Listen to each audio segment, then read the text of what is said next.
आज के इस सदस्यता ग्रहण समारोह में आए समस्तीपुर के हमारे सभी साथीगण, इन्होंने नीतीश जी की नीति और हमारे पार्टी के जो लोग जिन्होंने लंबी शहादत दी है इस पार्टी को इस प्रदेश में खड़ा करने में, उनके विचारों को ध्यान में रखते हुए और इन 17-18 साल में जो बिहार का विकास हुआ है, जिस तरह से सबसे पीछे तबके के लोग, खास करके अति पिछड़ा, महिला और दलितों के उत्थान के लिए माननीय नेता ने जिस तरह से कार्यक्रम किया और जिस तरह से कार्यक्रम को कराने का इस प्रदेश में काम किया, और इस प्रदेश में पहली बार जातीय गणना करके और हमारे जो पिछड़े, अति पिछड़े और दलित परिवार के जो लोग हैं जिनकी संख्या बढ़ी है, उनके लिए आरक्षण की सीमा बढ़ाने का जो काम किया, उन सब को देखते हुए जो साथी आरजेडी से आज हमारे बीच, आज पार्टी के माननीय विजय चौधरी जी, हमारे बड़े भाई और हम लोगों के माननीय सम्मानित अभिभावक के नेतृत्व में आज समस्तीपुर से आकर के पार्टी मुख्यालय में जो सदस्यता ग्रहण किए हैं, उन सबका जनता दल यू परिवार में हम अभिनंदन करते हैं, स्वागत करते हैं और आप सबको विश्वास दिलाते हैं कि इतना प्यार और स्नेह एक परिवार में अपने बाल बच्चों को परिवार का मुखिया देता है, उसी तरह से हमारे नेता नीतीश कुमार इस परिवार को सींचने का काम करते हैं, अपने कार्यकर्ताओं को स्नेह और आशीर्वाद देने का काम करते हैं। इसलिए आप सब परिवार के लोगों का हम इस जनता दल यूनाइटेड परिवार में अभिनंदन करते हैं, स्वागत करते हैं और उम्मीद करते हैं कि आने वाले जो हमारा जो बड़ी लड़ाई है, नीतीश कुमार के नेतृत्व में 2025 में लड़ाई लड़ी जाएगी, उसमें पूरी ताकत, क्षमता के साथ, क्योंकि जो हमें जानकारी मिली है कि बहुत से लोग जिला परिषद के सदस्य रहे हैं, बहुत से लोग मुखिया रहे हैं, बहुत से लोग पैक्स से आए हैं, तो जो त्रिदशीय पंचायती राज व्यवस्था है, कोई प्रदेश के प्रवक्ता रहे हैं, पार्टी के संगठन में प्रदेश के सचिव रहे हैं, उन सब साथियों का हम समझते हैं कि हमारे अध्यक्ष जी सदुपयोग करेंगे और पार्टी को और संगठित रूप से मजबूत करके आपकी भूमिका का भी निर्वहन कराने का काम करेंगे। लेकिन हम आप सभी प्रेस के लोगों को सिर्फ 2-3 बातों की तरफ अग्रसर कराना चाहते हैं कि अभी कल परसों, आज मौका है, कल परसों हमारे प्रतिपक्ष के नेता ने प्रेस कॉन्फ्रेंस किया था और उसके माध्यम से उन्होंने पदयात्रा के बिहार में यात्रा की घोषणा की है और 3 बातों की तरफ प्रदेश की जनता का ध्यान आकृष्ट कराने का काम किया। एक, जातीय गणना, दूसरा अपराध और तीसरा इस प्रदेश में आर्थिक और बिहार को विशेषता के, ये 3 मुद्दा है जिसको लोग करके ये पदयात्रा करने जा रहे हैं। तो हम ये आज पूछना चाहते हैं आरजेडी के लोगों से कि जातीय गणना में 15 साल आपके माता पिता की सरकार रही, कभी आपने इस प्रदेश की आबादी को फिर से कैसे अति पिछड़ा दलित संगठित हो और उसको अधिकार मिले, उसको संविधान में हम कैसे आरक्षण बढ़ाने का काम करें, कभी भी क्या सरकार ने ऐसी कोई पहल की? इस सरकार ने कभी, उस सरकार ने कोई बैठक की? इस सरकार ने कभी भारत सरकार से कोई प्रचार किया कि हमको अधिकार दिया जाए, हम करना चाहते हैं? ये नीतीश कुमार का पूरी तरह से सोच थी, जो नीतीश कुमार ने 2-2 बार प्रधानमंत्री के यहाँ सर्वदलीय बैठक की। दूसरा, जो लॉ एंड ऑर्डर पर सवाल उठाते हैं, तो यह प्रदेश अच्छी तरह जानता है कि किस तरह से इस प्रदेश में रंगदारी और किडनैपिंग एक उद्योग बन गया था। पूरे के पूरे प्रदेश के व्यापारी, डॉक्टर और इंजीनियर इस प्रदेश से लापता हुए, कोई डर से इस प्रदेश में एक गाड़ी भी नया नहीं खरीदता था कि कहां से रंगदारी के लिए फोन आ जाए। और आज हम पूरे दावे के साथ पार्टी मुख्यालय में कह रहे हैं कि सरस्वती पूजा का कोई 5 रुपया का चंदा भी जबरदस्ती किसी व्यापारी से काटने का काम इस प्रदेश में नीतीश राज में नहीं कर सकता है। तीसरा, जो लोग कहते हैं कि विशेष राज्य और आर्थिक पैकेज, विशेष राज्य के लिए आज तक जिसके पास इतनी क्षमता थी कि वो प्रदेश और देश के प्रधानमंत्री बनाने का काम करते थे, वो कहते हैं कि गुजराल जी को उन्होंने ही बनाया प्रधानमंत्री, वो किंग मेकर थे। और उसके बाद एक और प्रधानमंत्री बने, उनके बारे में भी कहते हैं कि हमने बनाया। तो जो व्यक्ति इतना पावरफुल था, लालू प्रसाद यादव, जो खुद क्लेम करते हैं। हमारे नेता ने कभी क्लेम नहीं किया कि हमने देश का प्रधानमंत्री बनाया है, हम देश के प्रधानमंत्री को सहयोग कर रहे हैं, ये कहा है। लेकिन वो दो व्यक्ति का ऑफिशियल स्टेटमेंट है कि देश के प्रधानमंत्री बनाने का काम लालू प्रसाद यादव करता है। उस व्यक्ति ने क्या कभी विशेष राज्य के डिमांड को केंद्र सरकार के पास रखने का काम किया? कभी विशेष के आर्थिक पैकेज के लिए कोई इनिशिएटिव लेने का काम किया? इसीलिए देश प्रदेश की जनता को भ्रम पैदा करने का कोशिश तेजस्वी यादव न करें। यह अकेला नेता है नीतीश कुमार, जिसके पास विकास का विजन है, प्रदेश को आगे ले जाने के लिए एक सोच है और 21वीं सदी का बिहार का जिसने सपना देखा है। यही हम बात आप सबसे कहना चाहते हैं और अपने साथियों का प्रदेश मुख्यालय में हम स्वागत करते हैं और उनको पूरी तरह से उनका अभिनंदन करते हैं। धन्यवाद। अब हम आगे करेंगे माननीय मंत्री विजय चौधरी से। हम लोगों के अध्यक्ष उमेश जी, हमारे साथी मंत्री श्री अशोक जी, यहाँ विधान परिषद में उप नेता ललन सराफ जी, मुख्य सचेतक श्री संजय गांधी जी, यहाँ हमारे जिला के नगर अध्यक्ष भी पार्टी की शकुंतला वर्मा जी हैं, हमारे यहाँ पार्टी मुख्यालय के चंदन जी, अनिल जी और हमारे प्रखंड के अध्यक्ष जी भी हैं। और आज जिन लोगों ने जनता दल यू की सदस्यता ग्रहण की है, उनके साथ कुछ हमारे पुराने साथी भी उपस्थित हैं और उनके साथ सभी मीडिया के साथियों। सबसे तो पहले जो हमारे अध्यक्ष जी और हमारे मंत्री अशोक अबू ने हमारे आज जो भी राजद के पहले के पदाधिकारी रहे साथी जनता दल यू परिवार में शामिल हुए हैं, इसलिए इन लोगों के साथ हम भी उन लोगों का पार्टी मुख्यालय में स्वागत करते हैं, अभिनंदन करते हैं। और हम कुछ ज़्यादा जोर से इसलिए करते हैं कि जैसा कि सब लोगों ने कहा कि ये सब लोग समस्तीपुर और हमारे निर्वाचन क्षेत्र और समस्तीपुर जिला के मुख्यालय क्षेत्र से आने वाले लोग हैं। और जो सबसे बड़ी खासियत दो चीज़ें हैं जिन लोगों ने आज आपके सामने सदस्यता ग्रहण की है, आप लोगों ने भी, हमारी मीडिया के साथियों ने भी गौर किया होगा कि पहली चीज़ तो ये सभी लोग जो मध्यम स्तर के नेता होते हैं, एक तो बिल्कुल ऊपर के नेता होते हैं, एक जमीन पर कार्यकर्ता के साथ सीधे जुड़ाव रखने वाला जो मध्यम स्तर का नेता, जो किसी भी पार्टी की रीढ़ होता है और सबसे अधिक सक्रियता से पार्टी के लिए जो काम करने वाला स्तर होता है, उस स्तर के हमारे इतने साथी, लगभग 2 दर्जन के आसपास साथी आज राजद छोड़ के यहाँ शामिल हुए। ये अपने आप में कुछ कहता है। और जैसा कि हमने उसी वक्त सामान्य परिचय जब हो रहा था कि ये सब लोग राजद के बहुत पुराने, मतलब राजद के गठन काल से ही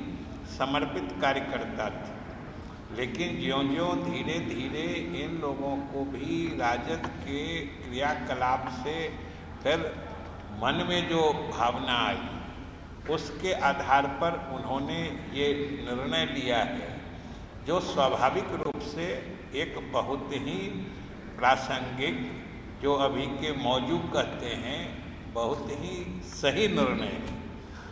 और दूसरी बात आपने देखा कि इसमें खास तौर से अल्पसंख्यक समाज के भी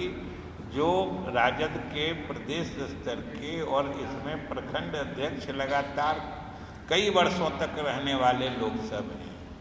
उन सब लोगों ने आज राजद की सदस्यता छोड़ के जनता दल यू की सदस्यता ग्रहण की है। यह अपने आप में भविष्य के बारे में कुछ संकेत देने वाली बात है कि जमीन पर, जिसको ग्राउंड पर कहते हैं, लोगों के बीच क्या विचार चल रहा है और किसका नेतृत्व उभरकर सामने आ रहा है और कहाँ पर लोग हतोत्साहित हो रहे हैं। और सबसे बड़ी बात है कि ये सभी लोग सक्रिय हैं, क्योंकि बहुत सारे लोगों का से हम लोगों का चुनाव के क्रम में सामना होते रहता था। इन लोगों का विरोध भी हम लोगों ने झेला है, लेकिन हमें पूरी उम्मीद है कि इन लोगों के साथ आने से पार्टी की और हम लोगों की ताकत बहुत बढ़ेगी और यह अपने आप में आने वाले समय के लिए बड़ा ही सुनहरा संकेत है। और इसके अलावा इन लोगों का तो स्वागत है ही, और इन लोगों के आने के पीछे भी जिस तरह का विमर्श बिहार के लोगों में चल रहा है, खासतौर से ग्रामीण इलाके में, जो खासतौर से गरीब वर्ग है, जो दलित हैं, पिछड़े हैं, अति पिछड़े हैं, अल्पसंख्यक हैं, आप देखे होइएगा कि सारे उसी वर्ग से आने वाले प्रतिनिधि हैं। ये सबसे अधिक गौर करने वाली बात है कि आज जिसको नीचे में गरीब तबका कहते हैं, जो सबसे अधिक जमीन से जुड़ा रहता है, उनके बीच क्या सोच और क्या दिशा राजनीति की चल रही है, ये आज आप लोगों ने जरूर इसका एक एहसास हुआ होगा आप लोगों को। और सही बात है, खासतौर से कुछ बातों की चर्चा हमारे अशोक जी मंत्री जी ने की है कि आज बिहार में लगभग सभी जानते हैं कि चाहे जातीय गणना की बात हो या आरक्षण की सीमा बढ़ाने की बात हो या बिहार को विशेष राज्य का दर्जा देने की मांग के साथ विशेष पैकेज या विशेष मदद दिलाने की बात हो, ये सब मांग किनकी सोच से निकला है, किनके कारण निकला है, हम नहीं समझते हैं कि बिहार का कोई भी आदमी ऐसा होगा कि ये नहीं समझ रहा है कि ये किसके कारण शुरू हुआ था। और ये बात इसलिए ज़्यादा उभर कर एक बार फिर से सामने आ रही है क्योंकि अब ये सब चीज़ें फलित हो चुकी हैं, जातीय गणना पूरी हो चुकी है, उसके आंकड़े आ चुके हैं, उन आंकड़ों के आधार पर आरक्षण की सीमा बढ़ाई जा रही है। तो अब एक ही चीज़ बच गई है जिसकी तरफ अशोक जी इशारा कर रहे थे कि ये श्रेय लेने की होड़ चल रही है। ये सब लोगों को एहसास हो गया है कि जातीय गणना हो गई है, बिहार सरकार ने आरक्षण की सीमा बढ़ा दी और बिहार को केंद्र से जिस डबल इंजन सरकार की बात कहकर लोग मतलब हास्य बनाया करते थे, आज डबल इंजन की सरकार ने यह साबित कर दिया है कि केंद्र की तरफ से बिहार को कैसे अधिक मदद दिलाया जा सकता है, ये हम लोगों के डबल इंजन सरकार ने साबित कर दिया है, ये सब ने देखा है। और आप समझिए कि कितनी हास्यास्पद बात है, हमने जो अभी विधानसभा सत्र खत्म हुआ है उसमें भी हमने कहा था कि जब विपक्षी सदस्य सदन में बिहार को विशेष मदद या देखा हमने कि तख्तियां लेके गए थे कि बिहार के साथ सौतेला व्यवहार बंद करें। अब जरा इन लोगों की सोच में विरोधाभास या इन लोगों के आचरण में विरोधाभास देखिए कि बिहार विधानसभा में जो इंडिया ब्लॉक है,